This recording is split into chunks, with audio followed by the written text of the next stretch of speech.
পুষ্টি বিসিবির সাথে দীর্ঘদিন ধরে কাজ করে আসছে। আলহামদুলিল্লাহ আমরা সাকসেসফুলি এই সবকিছু সম্পাদন করে আসছি।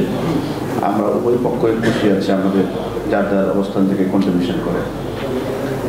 তো খুব সাম্প্রতিক সময়ে আমাদের কাছে যে প্রস্তাবনা আসলো বিপিএল এর ব্যাপারে, তো আমরা আমাদের বিসিবির যিনি প্রেসিডেন্ট আছেন ফারুক ভাই, উনি আমাদের অত্যন্ত আন্তরিক আমাদের ব্যাপারে, নাইম ভাই আছেন। আমরা কিছুদিন আগেও একটা মিটিং করেছি। তো আমরা এই প্রস্তাবনাটা যখন পাই, আমরা এই প্রস্তাবনাটাকে সাদরে গ্রহণ করি। আমরা জানতে পেরেছি আমাদের অনারেবল চিফ অ্যাডভাইজার সাহেব ওইটাতে খুব আগ্রহী। আসলে বিভিন্ন কর্নার যারা শহীদ হয়েছে তাদের নামকরণ করে পানি বিতরণের ব্যাপারে ওনারও একটা আগ্রহ জায়গা ছিল। তো আমরা এই বিষয়টাকে অত্যন্ত ইতিবাচক হিসেবে দেখেছি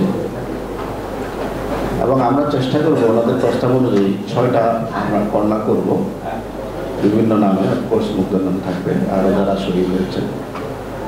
6টা কর্নার থেকে আমরা ছোট ছোট অনেকগুলো কাউন্টার রাখবো, যাতে আমাদের প্রতিটা দর্শক খুব কমফোর্টেবলি তারা যেন পানি পান করতে পারে বিনামূল্যে।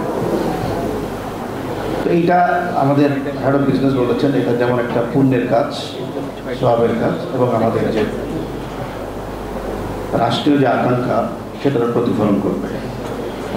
সেজন্য আমি টিকে গ্রুপ তথা পুষ্টির পক্ষ থেকে আপনারা যারা আজকে এসছেন কাভার করতে সবাইকে আন্তরিক অভিবাদন জানাচ্ছি।